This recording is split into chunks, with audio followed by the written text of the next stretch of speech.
Hi అండి. ఈరోజు చిక్కాకూర బజ్జీ అనమాట. ఆకుకూర వాష్ చేశాక కొంతసేపు సాల్ట్ వాటర్లో ఉంచాలన్నమాట.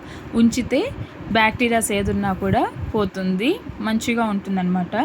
ఈ ఆకుకూర చేయడానికి బాణీట్లో 2 గెరిట్లు ఆయిల్ వేసి పచ్చని పప్పు, ఉద్దిపప్పు, ఎండుమిరపకాయ వేసి ఫ్రై చేయాలన్నమాట. అది మంచిగా ఫ్రై అయ్యాక ఈ కూరకు కావాల్సింది సాంబార్ ఆనియన్స్, పచ్చిమిరపకాయలు, తెల్లగడ్డలు అనమాట. అవన్నీ స్మాల్ పీసెస్గా కూడా కట్ చేసేసుకోవాలా. ఫస్ట్ గార్లిక్ వేసి ఫ్రై చేయాలన్నమాట. అది ఫ్రై అయ్యాక సాంబార్ ఎర్రగడ్డలు స్మాల్ పీసెస్గా కట్ చేసుకొని అది వేసుకోవాలా. మన ఆనియన్స్ ఎక్కువ కావాలంటే ఒక పెద్ద ఆనియన్ కూడా కట్ చేసుకొని వేసుకోవచ్చు అనమాట. ఆనియన్స్ అన్నీ ఫ్రై అయ్యాక ట్రాన్స్పరెంట్ కలర్ వచ్చాక గ్రీన్ చిల్లీస్ కూడా స్మాల్ పీసెస్గా కట్ చేసుకొని వేసేసుకోవాలన్నమాట.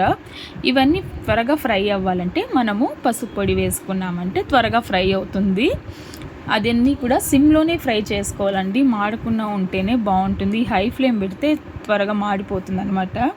తర్వాత మనము ఆకుకూర వాష్ చేసుకుంటున్నాం కదా, ఆ ఆకుకూరని వీటిలో వేసేయాలన్నమాట. వేసాక వాటర్ ఏం యూజ్ చేయకూడదండి ఈ ఆకుకూర చేయడానికి. దీన్ని సిమ్లో పెట్టుకొని ఫ్రై చేస్తూ ఉన్నామంటే ఆకుకూర మంచిగా స్మాష్ అయిపోతుంది.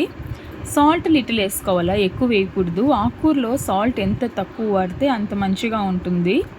ఈ ఆకుకూర చాలా హెల్తీ అండి, టేస్ట్ కూడా చాలా బాగుంటుంది. ప్రతిరోజు ఒక ఆకుకూర తింటే మన బాడీకి కూడా చాలా మంచిది. అసలు ఈ ఆకుకూర అయితే పుల్లగా ఉంటుంది కొంచెము. ఈ పులుపు ఉండడం వల్ల గ్రీన్ చిల్లీసు, గార్లిక్ మిక్స్ చేయడం వల్ల టేస్ట్ మంచిగా ఉంటుంది. పులుపు కారం ఉంటేనే కదా బాగుంటుంది. ఇది రైస్కి కానీ చపాతీకి కానీ చాలా బాగుంటుంది అన్నమాట టేస్టు.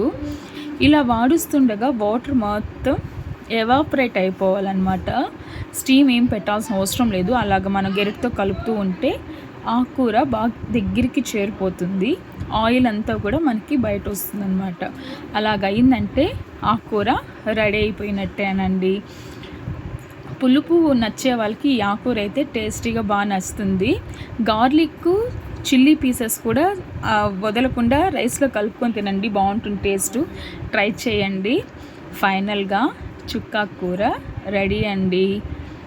వెరీ సింపుల్ కదండి, ఇంగ్రీడియంట్స్ కూడా చాలా తక్కువ. ట్రై చేయండి, ఎప్పుడైనా వీలుంటే చేసుకొని కూడా తినండి. Thank you. Please like, subscribe, share.